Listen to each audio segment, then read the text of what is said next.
రీతిగా పెంచాలి. ప్రభు యొక్క శిక్షల్లో బోధనలు వాళ్ళు వాళ్ళని పెంచడానికి సెలవిచ్చి ఉంటున్నారు. మన పిల్లలు మన మందిరంలో కొత్త మన పిల్లలు పక్కకి వెళ్ళినా వారిని పట్టించుకోకుండా ఉంటున్నామా?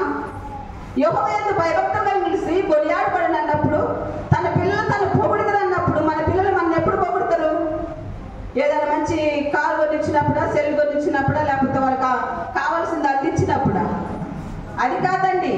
మన పిల్లలు మనం పొగడాలంటే వారి ఎదుట మన ప్రవర్తన చాలా జాగ్రత్తగా ఉండాలి. మన ప్రవర్తన మనం జాగ్రత్తగా చూసుకొని వారిని పెంచే విధానములు, వాళ్ళు నడవలసిన తోడు వాడికి నేర్పాలంటే మనము వారు పెరిగి పెద్దవాడైనాక దాని నుండి తొలగిపోడు. వారు చిన్నప్పటి నుండే వాడిని సండే స్కూల్లోని పెంచి వాడిని పెద్దవారుగా చేయాలి. అన్నా గారు కూడా ఆమె గర్భవతి అయిందని తెలుసుకున్నాక ఏం చేసిందండి?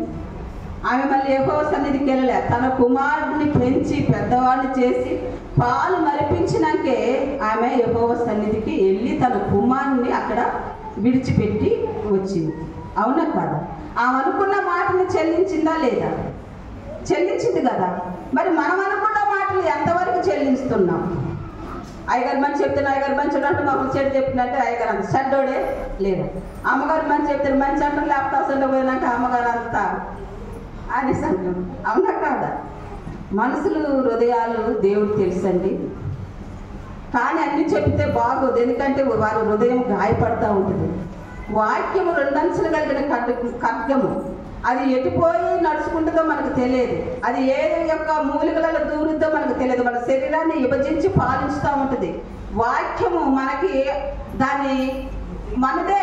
ఈ రోజు చెప్పిన వాక్యం నాలో ఎలాంటి పొరపాటు ఉందా? అది నా కోసమే చెప్పారనేసి మనం అనుకోవాలి. కానీ అయ్యగారు నా కోసమే చెప్పిండనేసి ఎప్పుడు అనుకోదు. వాక్యము రెండంచులు కలిగిన ఖడ్గము పోలి ఉన్నది. అది మూలికలలో మూలుగుచు అది దూసుకు వెళ్ళిపోతుంది. వాక్యము చిన్న పిల్లలు కూడా చదివి దాని అనుసారమైన నడతను నడుతున్నారు. గొప్ప గొప్ప సభలకు వెళ్తున్నాము, గొప్ప గొప్ప మహాసభలకు వెళ్తున్నాము. అక్కడ మనం స్వస్థత పొందడానికి వెళ్తున్నాము. దేవుడు అక్కడ ఉన్నాడు. ఇక్కడ స్వస్థత జరుగుతుంటే అనేక మంది ఉరుకుతున్నారు. స్వస్థత పొందిన వారు మన ఎందుకు ఆసక్తితో వెళ్తున్నాము, విశ్వాసంతో వెళ్తున్నాము. ఆ విశ్వాసం నుండి మనం స్వస్థత పొందినప్పుడు ఆ విశ్వాసంతో తిరిగి వచ్చేటప్పుడు దేవుని మహిమపరచాలి. అనేక మంది కుష్ఠరోగులను బాగు చేసిన యేసయ్య అన్ని జనులు 9 మంది క్రైస్తవులు అయి ఉంటే ఒక్కడే అన్ని జనుడుగా ఉన్నాడు. ఆయన వచ్చి దేవుని స్తుతించాడు, కానీ మనోళ్ళు రాకుండా పోయాడు. అయినప్పటికీ దేవుని స్తుతించడంలో ఎక్కడికి వెళ్ళినా ఎక్కడ ఉన్నా మన విశ్వాసంలో నుండి మనం తొలగిపోకుండా ఉండాలి. విశ్వాస సహిత ప్రార్థన రోగిని స్వస్థపరుస్తుందని మనం తెలుసుకోవాలి. ఆ విశ్వాసంలో కొనసాగిన హన్నా గారి ప్రార్థన ఈ రోజు మనం చూస్తున్నాం. ఒకసారి 21వ అధ్యాయం 21వ వచనం చదువుకుందాం.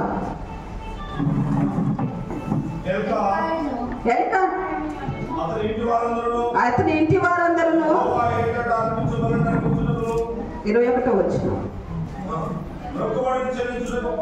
మొక్కుబడిని చెల్లించుకుంటూ పోయి, అయితే అన్న బిడ్డ పాలనిచ్చే వరకు నేను రాను. యెహోవా సన్నిధిని అగబడి తిరిగి రాక అక్కడనే ఉన్నట్టుగా వాడిని నేను తీసుకొని వద్దునని తన పెనిమిటితో చెప్పి ఎల్లకై ఉండునని సెలవించున్నాను. ఆయన మొక్కుబడులు చెల్లించుకున్న అన్నగారు తన బిడ్డని పెంచి పాలిచ్చి ఆయన పాలు మరిచిన అంతవరకు కుమారుని పెంచి యెహోవా యొద్దకు ప్రతిష్ఠించుకున్నట్టు కనుక ఆ కుమారుని తీసుకొని ఆయన సన్నిధానంలోనికి వెళ్ళిన. లాస్ట్ వచనం చదువుకుందాం. కాబట్టి నేను ఆ బిడ్డను యెహోవాకు ప్రతిష్ఠించున్నాను. తాను బ్రతుకు దినములన్నిటిను వాడు యెహోవాకు ప్రతిష్ఠుడని చెప్పిను. అప్పుడు వాడు యెహోవాకు అక్కడనే బ్రొక్కెను. ఆమేన్. ఆ కుమార్ని పెంచి పెద్ద చేసి యెహోవా సన్నిధిలోకి తీసుకొని వెళ్ళి ఏలీ వద్ద చేసిన ఆ యొక్క మనవి, ఆ ప్రమాణము ఆమె చేసుకొని ఆ కుమార్ని తీసుకొని ఆ సన్నిధానంలోకి వెళ్ళి ఏలీ వద్దకు విడిచిపెట్టి ఆ మందిరంలోనికి వచ్చినది. ఈరోజు మనము మన బిడ్డల్ని యెహోవా సన్నిధిలో విడిచిపెట్టి దేవుని కొరకు పనిచేసే బిడ్డలుగా పాత్రలుగా మనం ఉంచుతున్నామా? మన యొద్దనే ఉంచుకుంటున్నాము. కానీ దేవుడి సన్నిధిలో ఆ బిడ్డ పెంచబడి రాజుల సహితం ఆయన అభిషేకించే యొక్క దాసుడుగా ఉన్నాడు కదండి. రాజుల సహితం ఆయన అభిషేకించే రాజుగా సమూయేలు గారిని దేవుడు ఆశీర్వదించాడు. ఖండించేవాడుగా ఉన్నాడు, వాడిని సరిదిద్దేవాడుగా ఉన్నాడు. చిన్నవాడి నుండే ఆయన పెంచబడి ఉన్నాడు. ఏలి గారితో కూడా ఆయన దేవుడు ఆయనతో చెప్పిన మాటలన్నింటినీ దాచిపెట్టగా నువ్వు దాచిపెట్టొద్దు, నా కుమారుని గురించి నాకు చెప్పుమని కూడా సెలవిచ్చినాడు. అలాంటి కుమారుడుగా మనం పెంచినట్లయితే అన్నవలే మనము ప్రార్థన చేసి అడిగి పొంది దేవుడికి ప్రతిష్ఠులుగా మనం ఉన్నట్లయితే దేవుడు ఎందు మనం ఆనందించే స్త్రీలుగా ఉంటాము, గొప్ప స్త్రీలుగా ఉంటాము. ఎలిజబెత్ గారు కూడా ఒక మాట సెలవిచ్చినారు కదా. మరియమ్మ గారు కూడా ఎలిజబెత్ గారి దగ్గరికి వెళ్ళినప్పుడు ఆమెకు వందనం చేసినప్పుడు ఆమె గర్భంలో ఉన్న శిశువు ఆనందంతో గంతులు వేసి ఉన్నది.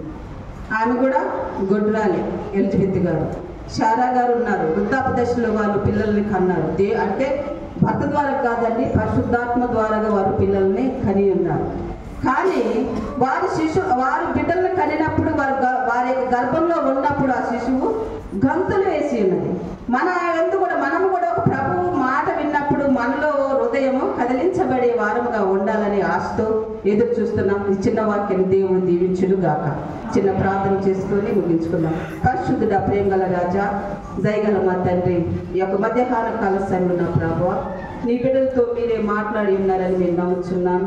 నీ వాక్యం ద్వారా నీ బిడ్డలతో హన్నా గారి గురించి సెలవిచ్చిన మాటలు వారి యొక్క హృదయంలో ఉంచుకొని ఎవరన్నా ప్రభువా అలా ఆ రీతిగా ఉన్నారేమో మమ్మల్ని మేము సరి చేసుకునే భాగ్యాన్ని అనుగ్రహించి నీ కృపలతో నింపి నీ శక్తిని సామర్థ్యాన్ని అనుగ్రహించమని యేసు నామములో వేడుకుంటున్నాను తండ్రి. ఆమేన్.